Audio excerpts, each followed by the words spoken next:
Hello everybody and welcome to my YouTube channel. मेरा नाम है अंकिता और मेरे चैनल का नाम है स्टडी मीनिया। और मैंने ये चैनल इसलिए स्टार्ट किया है ताकि मैं बच्चों को आगे अच्छे से इन्फॉर्मेशन दे पाऊँ।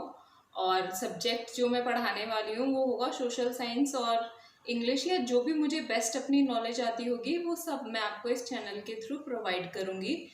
तो मैं ज़्यादा टाइम ना वेस्ट करते हुए ये बता देती हूँ कि आज सिर्फ एक इंट्रोडक्शन वीडियो है कि हम इस चैनल में क्या क्या करने वाले हैं, मैं आपको क्या क्या पढ़ाने वाली हूँ और मैं अपने बारे में बता देती हूँ।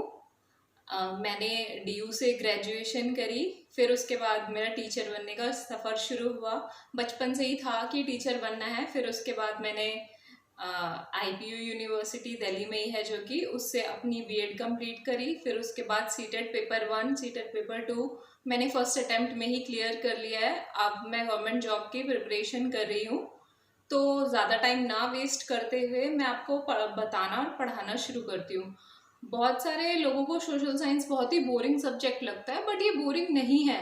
ये बहुत ही इंटरेस्टिंग सब्जेक्ट है और इसी के थ्रू हम सब कनेक्टेड हैं और एक दूसरे से रिलेटेड हैं, अपनी सोसाइटी से और अपने लोगों से, अपनी फीलिंग से, थॉट प्रोसेस से। पहले के टाइम पे क्या होता था, फिर क्या क्या चीज़ें चेंजेस आया हमारी लाइफ में, वो सब हमें सोशल साइंस के थ्रू ही पता चलता है।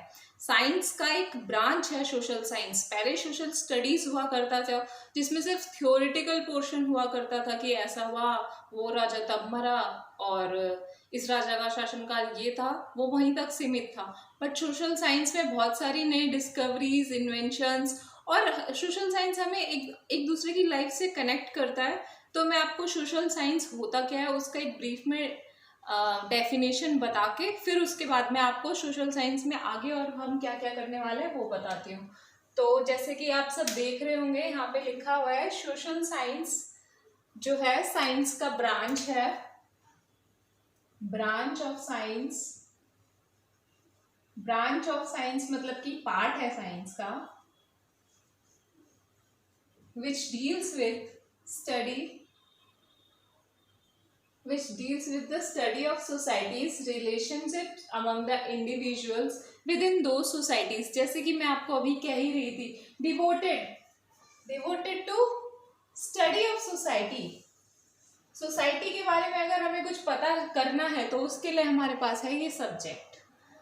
और ये डेफिनेशन बहुत लोगों को नहीं पता होती है, तो जो भी बच्चा है जिसको भी सोशल साइंस पढ़ना है, और हाँ ये वीडियो 6 to 8th क्लास की एक सीरीज चलाने वाली हूँ मैं, जिसमें मैं NCERT के सारे टॉपिक्स कवर करूँगी।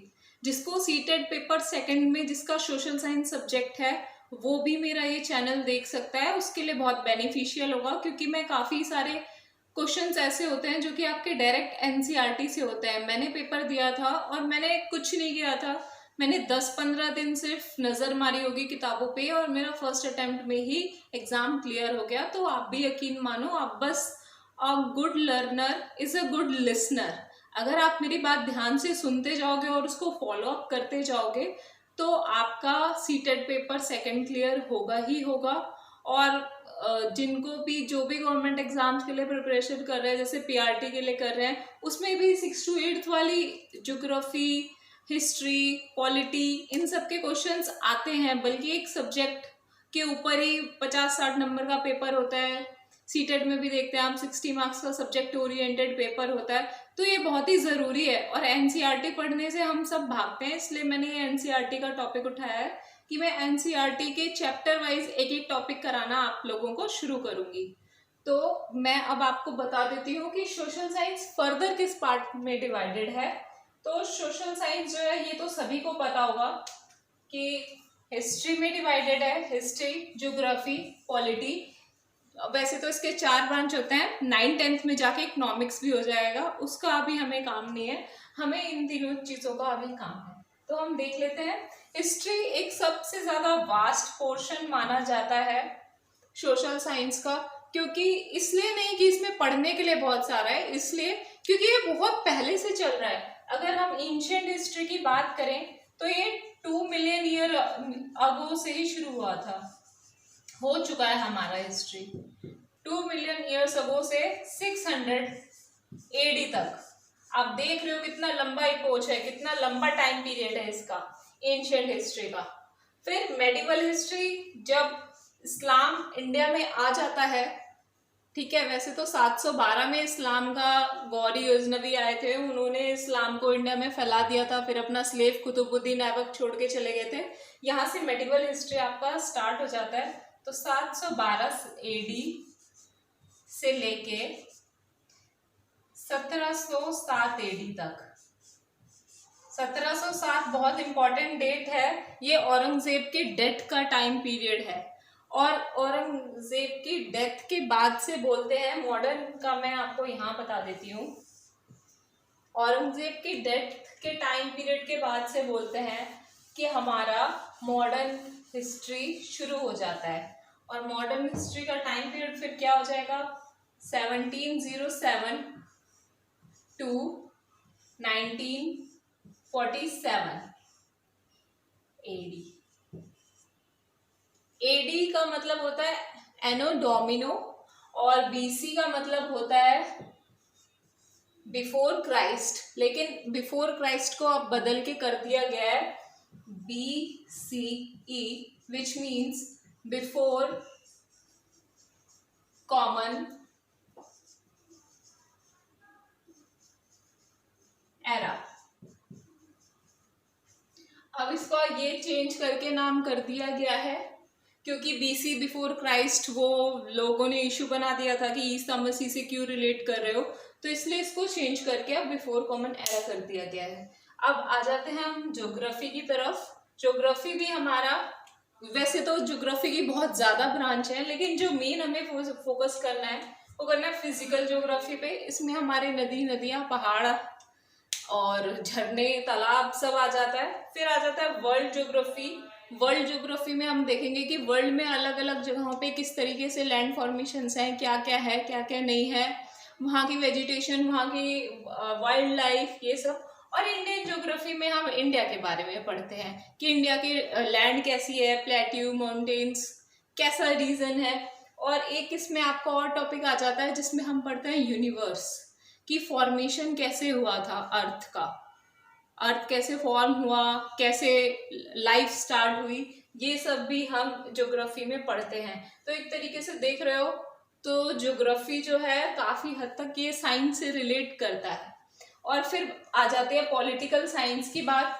तो पॉलिटिकल साइंस जो है ये सिस्टम को रन करने में बहुत ही हेल्पफुल है। जैसे कि लॉ एंड ऑर्डर हम मेंटेन करते हैं अपना कॉन्स्टिट्यूशन देख के, जो कि पार्ट किसका है, हमारे पॉलिटिकल साइंस का।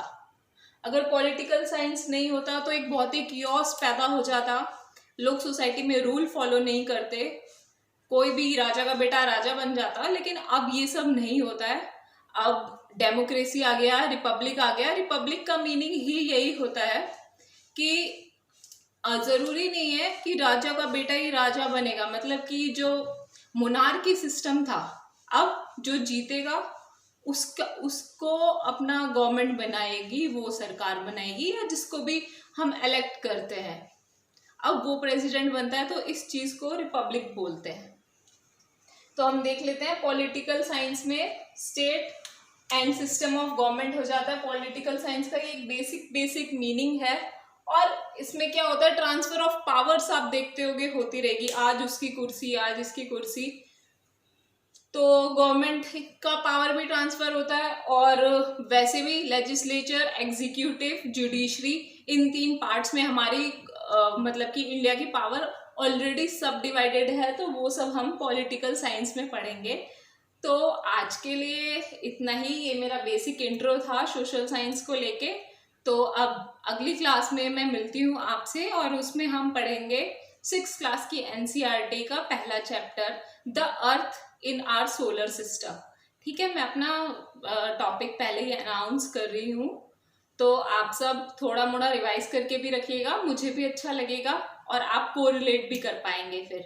तो तब तक के लिए गुड बाय, मिलते हैं। और सब कोरोना फ्री रहिए, अपना घर सैनिटाइज करिए, हाथ सैनिटाइज करिए और सेफ रहिए, और अपने अपने घरों पे रहिए। जय हिंद, जय भारत, थैंक यू।